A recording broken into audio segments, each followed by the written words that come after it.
You're walking through a narrow canyon. The walls are so close you can almost touch both sides at once. The air is cool and still. And then, you turn a corner, and you see this. A massive building carved directly into a rose-red cliff. It is 40 meters tall. It is perfectly symmetrical. And it was built over 2,000 years ago, without cranes, without computers, without modern tools. But here is the question that no one ever asks. What is actually inside? And more importantly, what haven't we found yet? Because Petra is not just a pretty face. Beneath this ancient city, inside its rock walls, under its desert floor, there are secrets that have been hiding for over 2 millennia. Secrets that archaeologists are only just beginning to uncover. Today, we are going to find them.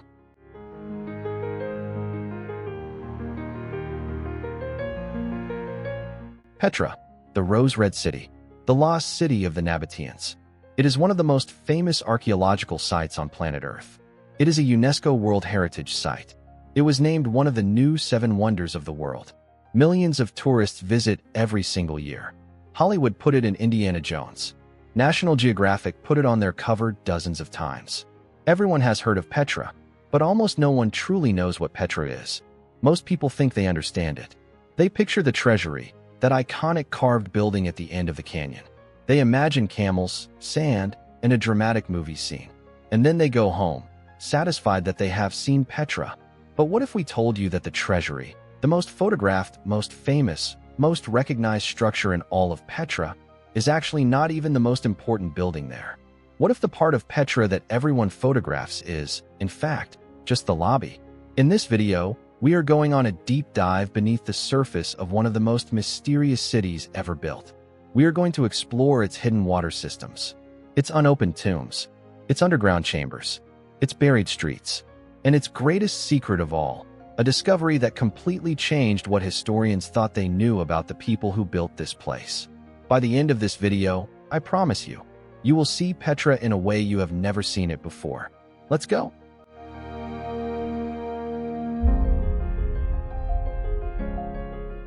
Here is the problem with Petra. It is too famous.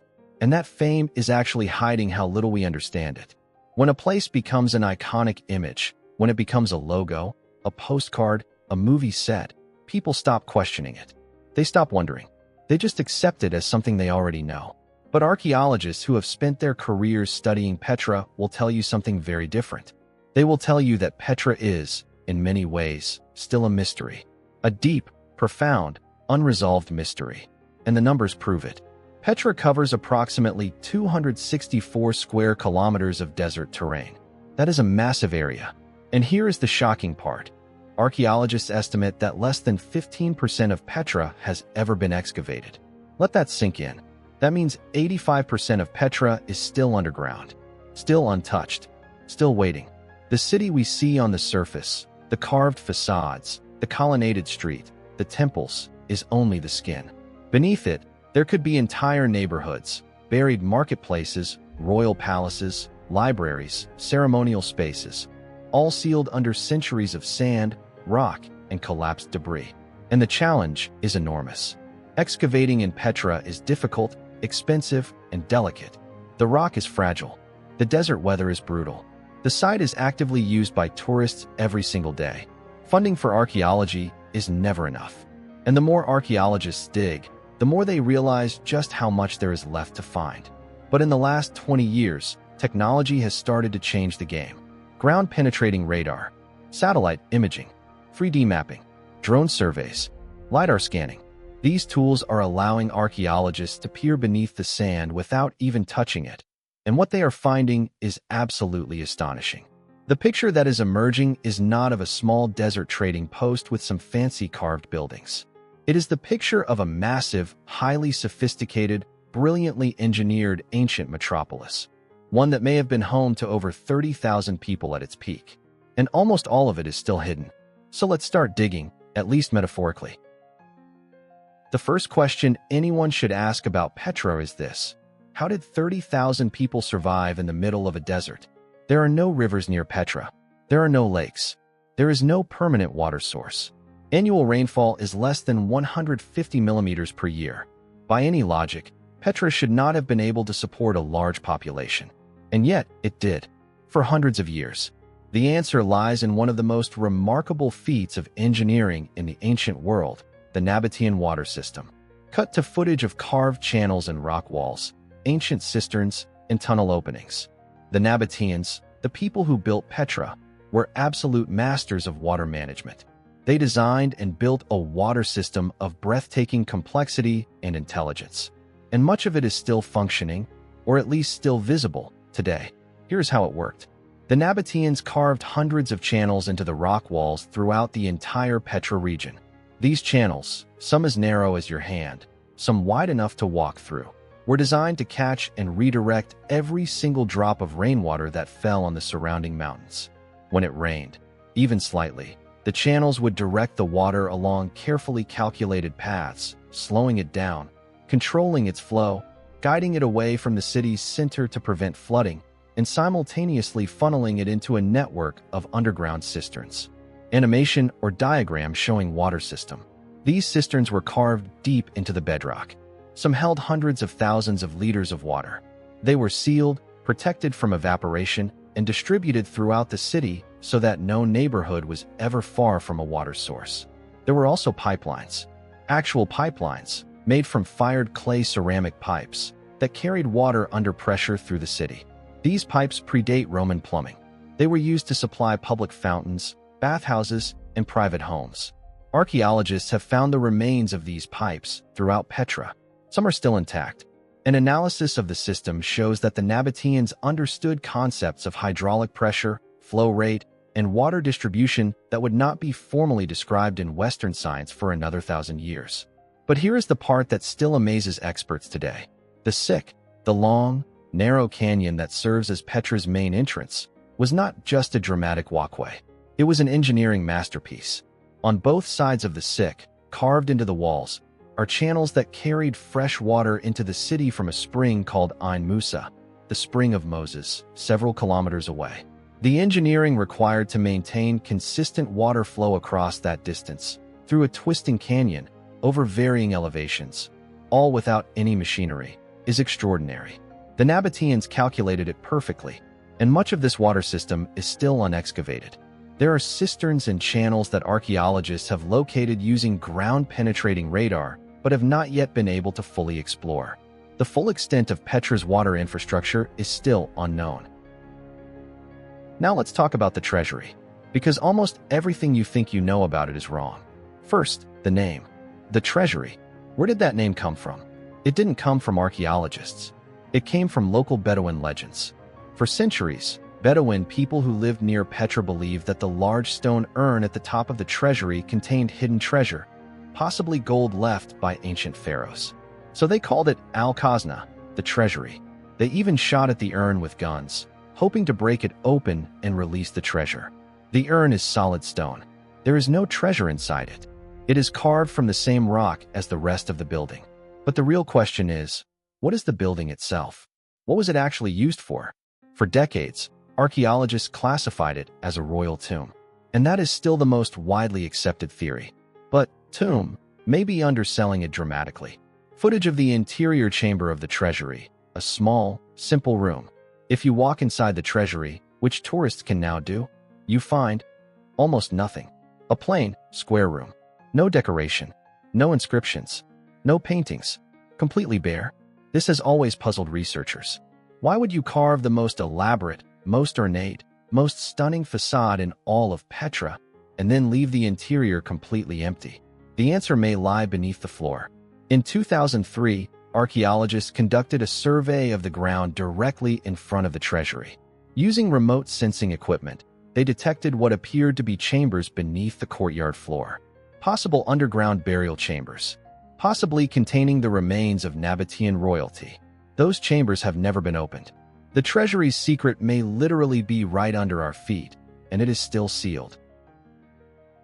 When you walk through Petra today, you are not walking on the original city floor. You are walking on top of it. Centuries of floods, windstorms, and human activity have deposited meters of sand, debris, and collapsed rock over Petra's ancient streets. In some areas, the original ground level is buried under 4 to 6 meters of sediment, which means that the columns, doorways, and facades you see sticking up from the ground. Those are the tops of structures. The bases, the lower floors, the original street level, the foundations are all underground. When archaeologists excavated the colonnaded street, Petra's main avenue, they found that below the visible surface was a complete, intact, paved street with elaborate drainage channels running beneath it. There were shops lining both sides. There were public monuments. There were fountains. And beneath that level, they found evidence of even earlier occupation, structures predating the main Nabatean period, suggesting that Petra was inhabited for far longer than previously thought.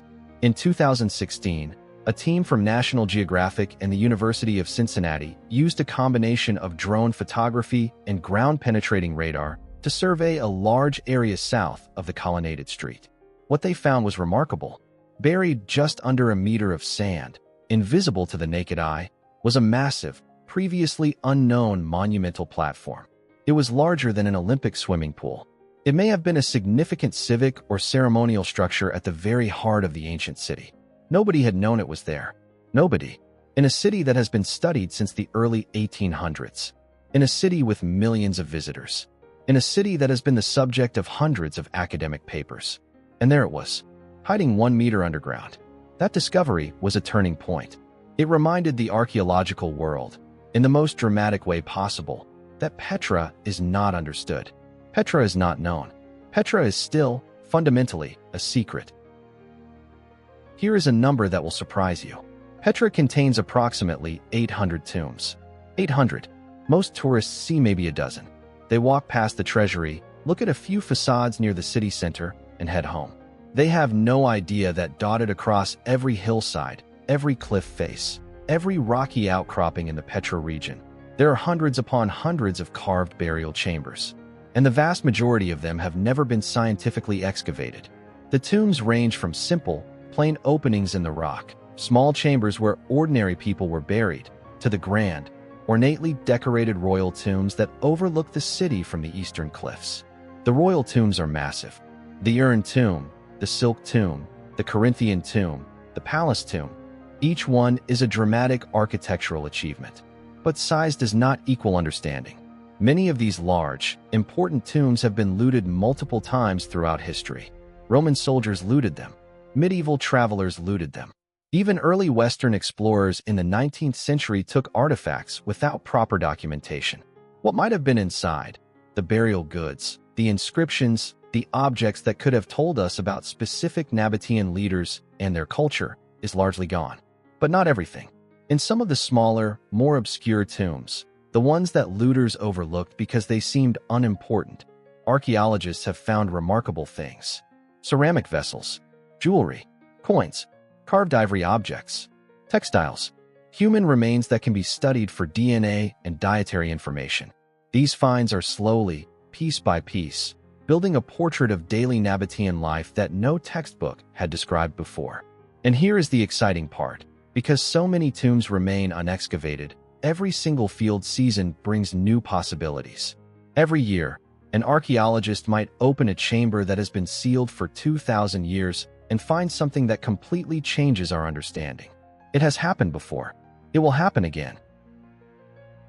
Most tourists never make it up here. This is the high place of sacrifice. It sits at the top of one of Petra's mountains, accessible only by a steep and winding rock-carved stairway. Up here, the Nabateans performed religious ceremonies, possibly including animal sacrifice, with the entire city spread out below them. The religious life of the Nabateans is one of the least understood aspects of their civilization. They left very few written records about their beliefs. What we know comes from the physical remains they left behind: altars, statues, carved reliefs, and the placement of their religious structures. What we can see is that the Nabateans worshipped a pantheon of gods, with their chief deity being Dushara, a god represented not as a human figure, but as a simple, uncarved black stone. They also worshipped a goddess called Al-Uzza, associated with water and fertility, who may be connected to the later Arabic goddess Alat. Footage of carved deity niches and rock walls throughout Petra.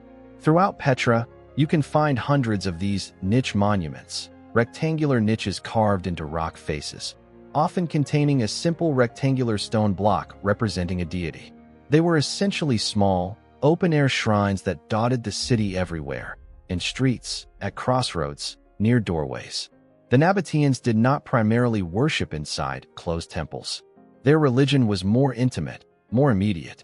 They built their sacred spaces into the very fabric of the city itself. But there is much more we don't know. Why were specific mountaintops chosen for ceremonies? What exactly happened at the high place of sacrifice? Were there priests, or did the general population participate? Did the Nabateans have religious texts? Were there mystery cults or secret rituals? These questions remain unanswered, and the answers, if they exist, are likely still buried in Petra's unexcavated sites. Now, I promised you a discovery that changed everything, and this is it. For most of modern history, the academic consensus about the Nabateans was roughly this. They were a clever, practical desert people, good traders, decent engineers, but ultimately a regional civilization, important in their time and place, but not exactly a world historical culture. They were seen as a stepping stone, a footnote, a people who controlled a trade route for a few centuries before the Romans came in and absorbed them.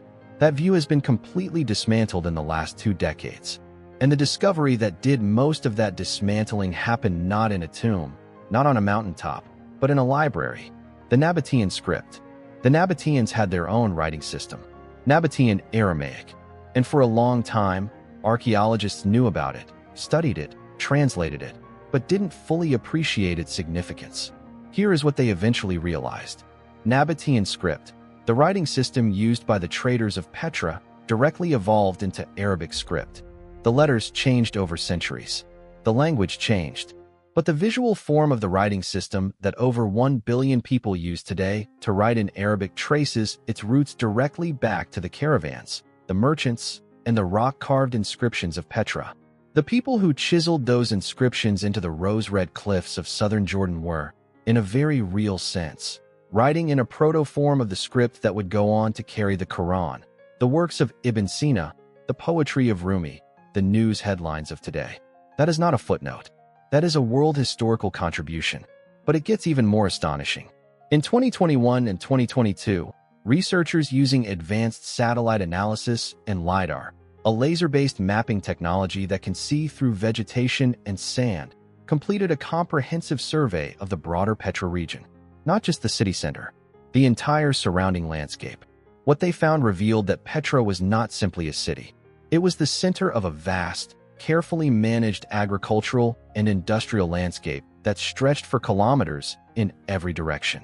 There were farmsteads, hundreds of them, terraced hillsides, dams, agricultural channels, olive presses, wine production facilities. The Nabateans were not just traders. They were farmers. Sophisticated, innovative farmers who had figured out how to grow crops in the desert using runoff agriculture techniques that are now being studied by modern scientists trying to address climate change and water scarcity. In the Negev Desert in modern Israel, where the Nabatean influence also extended, archaeologists have revived these ancient farming techniques. They rebuilt ancient runoff channels and terraces on experimental farms. And the result? Crops grew in the desert, using only rainfall. 2,000-year-old technology, working today. And here is perhaps the single most mind-bending fact about Petra that we have saved for last. Despite all the exploration, all the scanning, all the excavations, despite everything that has been studied and published and documented, there is strong reason to believe that the greatest treasure of Petra has not yet been found. Based on historical records from the Roman period, Petra was once home to an extraordinarily wealthy royal court. The Nabatean kings accumulated enormous wealth from their control of trade routes. Spices from Arabia, silk from China, gold from Africa, incense from Oman. Roman sources describe Petra as a city of almost incomprehensible luxury. They describe palaces with elaborate gardens, dining rooms with gold tableware, streets paved with expensive stone. None of that has been found. No palace of obvious royal grandeur has been excavated. No gold tableware. No royal treasury. Where is it? The answer may be the same answer that applies to 85% of Petra. It's still underground. So let's bring this all together. Petra is not just a famous place with a beautiful facade.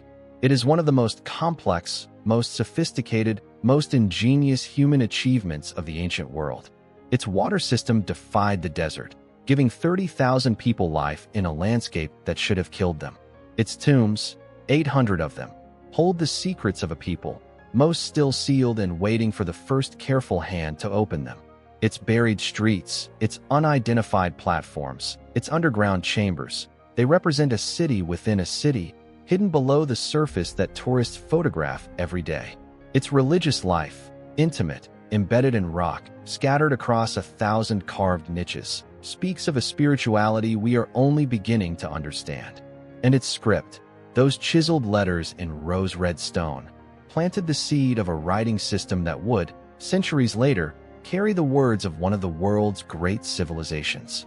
The Nabateans were not a footnote. They were architects of stone, of water, of commerce, of culture, whose influence echoes forward into our world in ways most people never imagine. And the extraordinary thing?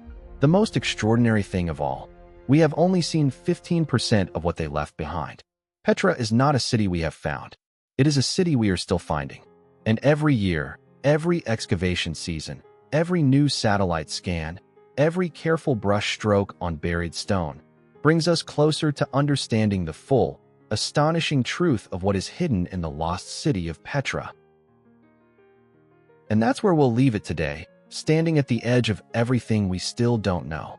If this video blew your mind even a little bit, if you had no idea that 85% of Petra is unexcavated, or that Nabatean script became Arabic, or that there may be a royal treasure still buried under the desert, then please hit that like button. It genuinely helps this channel reach more people who love ancient history and the mysteries of our world. And I want to hear from you. What was the most surprising thing you learned today about Petra? Did you already know about the water systems? Have you ever visited Petra yourself? Drop your answer in the comments below. I read every single one. If you are new here, welcome. We do deep dives like this one regularly, exploring ancient cities, forgotten civilizations, lost technologies, and the archaeological discoveries that are rewriting history. Subscribe so you don't miss the next one. And until then, keep questioning, keep exploring, and remember, the most amazing things are often the ones we haven't discovered yet. See you in the next video.